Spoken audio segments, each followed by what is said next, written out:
So in Complaint Square project we ask people to send us complaints which they anyway do complain about in their daily lives, and we invite them for a workshop during which they put each other's and their own complaints into lyrics, and the local musician compose it to a song, and then they will practice it and perform it in public.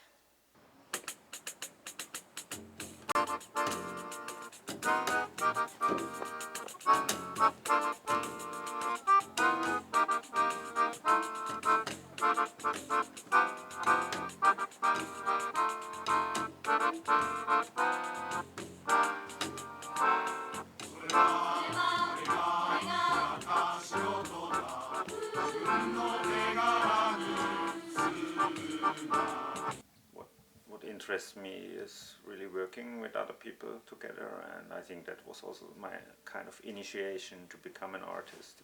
I remember when I was in art school and everybody was saying that art is about communication, and that was just so different experience for me, like when I would walk into a white cube and I would see something bizarre which doesn't communicate for me in any ways, and then I take this A4 sheet of paper where they are actually explaining what they want to say, and for me this was like this whole A4, this paper of concept, and this what I see, and it was for me like not creating a feeling of communication. So I got really interested in this, just this thing that how we have some thought we want to communicate, and then we try to find a form for it, whether it's words or a piece of art or something else.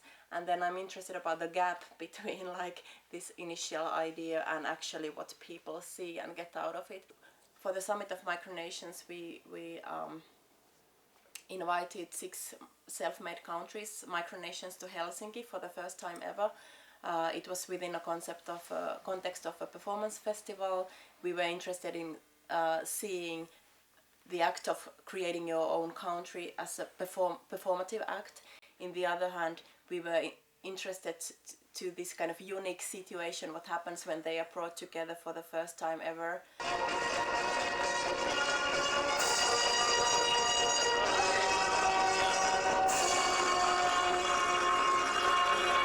Also, we wanted to make a comment to kind of performativity of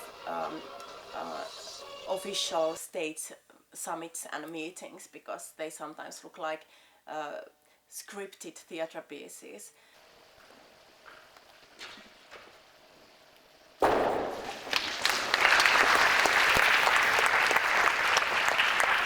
My background is this very collective experience of making something together with people who are very enthusiastic about things. But then I have also this performance background, because in Hamburg Art School I studied also for 3 years performance art with Abramovich. And so of course she has a very specific idea of performance, and after these 3 years I made with my friend Frank one performance, and it's called The Queen of Hula Hoop. So we make this naked hula hoop dance, and some of us, we felt that's what we can do. We can't do anything else to contribute to this field of performance art, which Abramovich somehow represented. So we were kind of done with the field, and so for me it was very inspiring to discover kind of, let's say, a more expanded field of performance, to like this Micronation Summit or the Complaint Square, to make performances, but in in a different way than I am on the stage doing some things with my body in front of audience. So I was very happy to find other means for doing performance. In Complaints Choir we have the participants who really experience the whole process of bringing in their little complaints or big complaints and joining the process of putting them into a choir song and singing it out for the general public.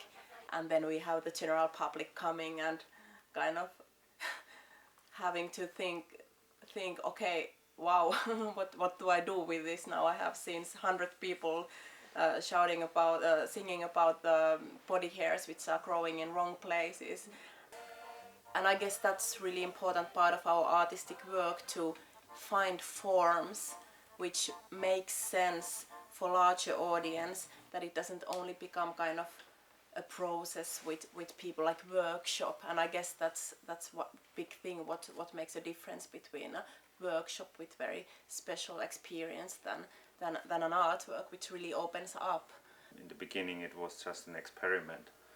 We were just curious what happens, okay, if you take this idea of complaints choir serious and bring people together which sing together their complaints.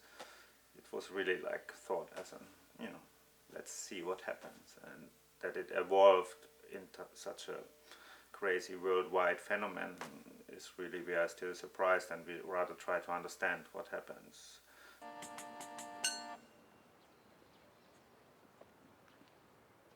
音楽じゃ食べていけない。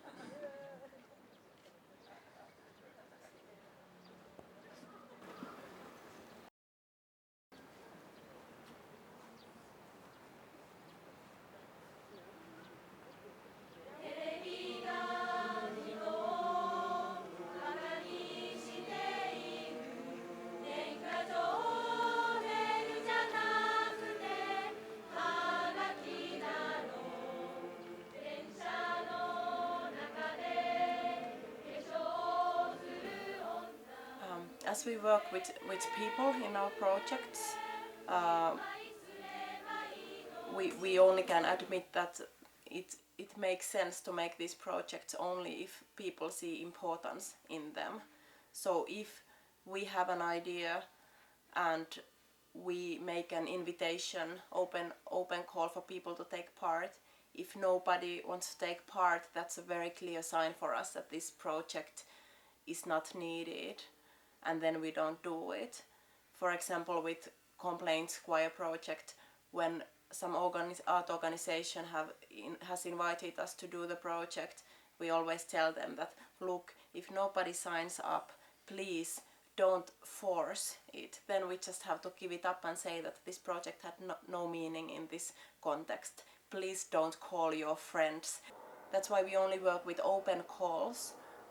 When we search for participants, we always make an open invitation. Anybody can take part, but nobody is asked directly, to ensure that only those people for whom there is meaning in this project, they take part.